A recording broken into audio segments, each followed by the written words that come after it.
Shalom, shalom, friends. And once again, here we are, and it's a Tuesday afternoon. So, in last week's Torah portion, we were hearing about Abraham, and I kind of got stuck as I was reading about Abraham on God giving Abraham a particular blessing, which I found interesting.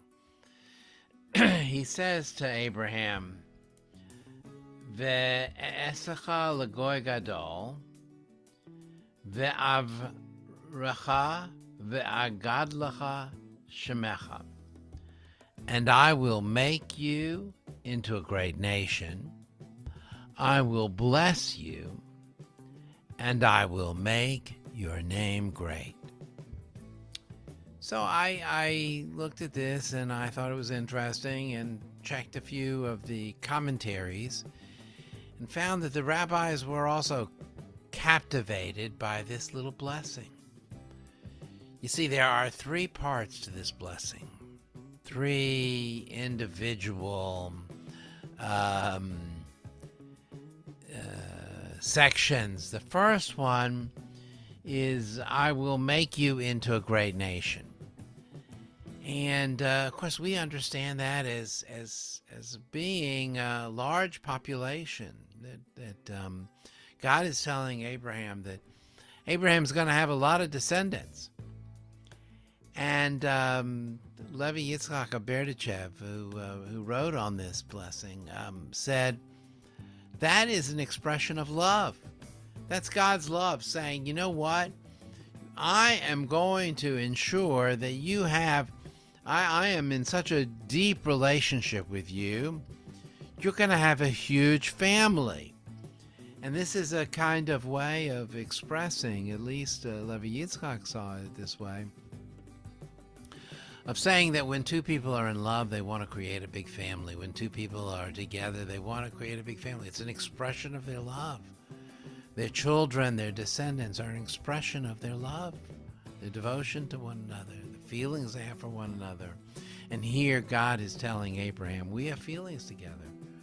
We're going to have a big family. Second part of the blessing is, you will, I will bless you, and I will bless you. Again, Levi Yitzchak says, oh, that's interesting. When God says, I will bless you, he's really saying something a little bit different here. For Levi Yitzchak said, what he's saying for you is, I'm going to give you the strength. I'm going to give you the strength that you need. You're going to need a lot of strength to do what needs to be done.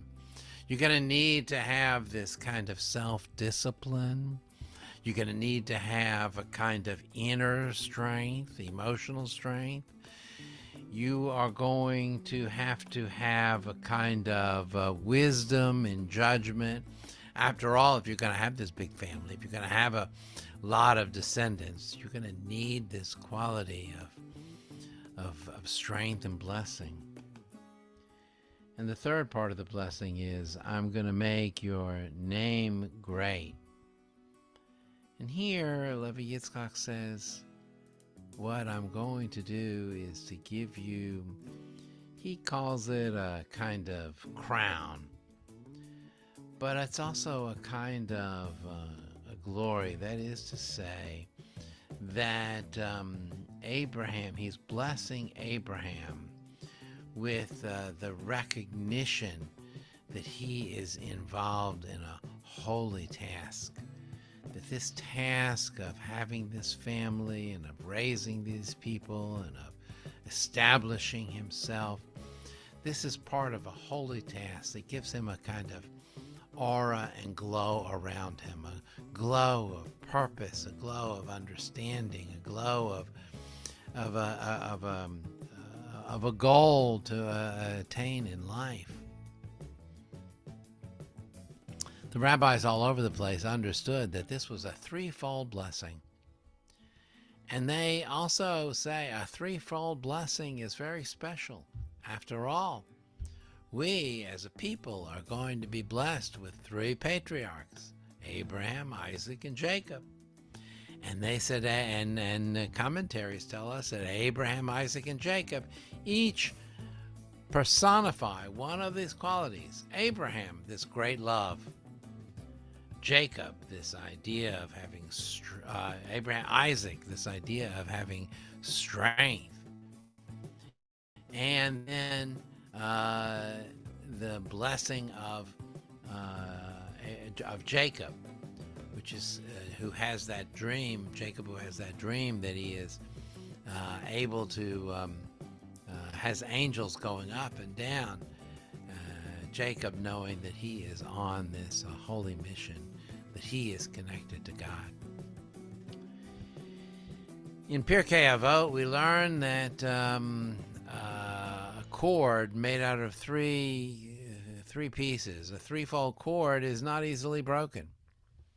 And so these three blessings, these three patriarchs, these three parts of the blessing that God gives to Abraham, they are meant to be examples of a strength that our people will carry through the generations.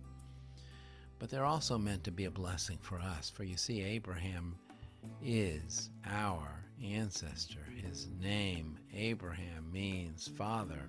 He is our spiritual father as well.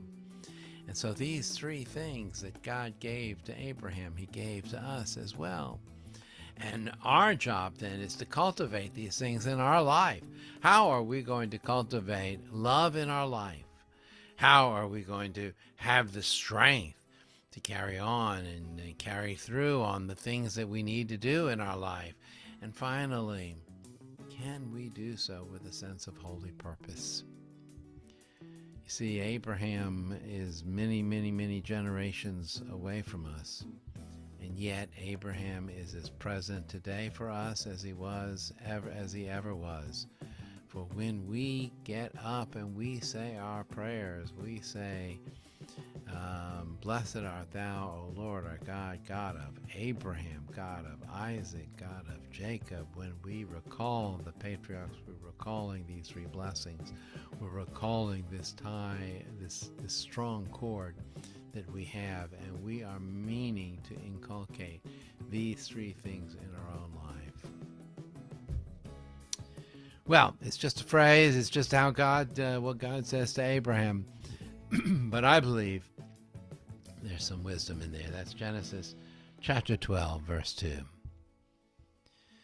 As we always do, we'll conclude our time together with a little prayer with the mourner's kaddish. Yitgadal v'yitgadash shemei Rabam, B'alma divra kirutei v'yamlich malchutei, B'chayechan v'yamechan v'chayei dechol Beit Yisrael, B'agala v'izman kariv v'imru amen. Yehei shmei Rabam v'varach le'olam le'amei amaya, Yitbarach v'yishtabach v'yitbar v'yitramam v'yidnaseh, V'yidadar v'yidaleh v'yidalal shemei d'kudisha b'richu, Li'ela min kol berchata v'shirata, tushbechata v'nechamata damiran be'alma v'imru amen. Yehei shlama rava min shemaya, v'chayim alenu ve'al kol Yisrael v'imru amen.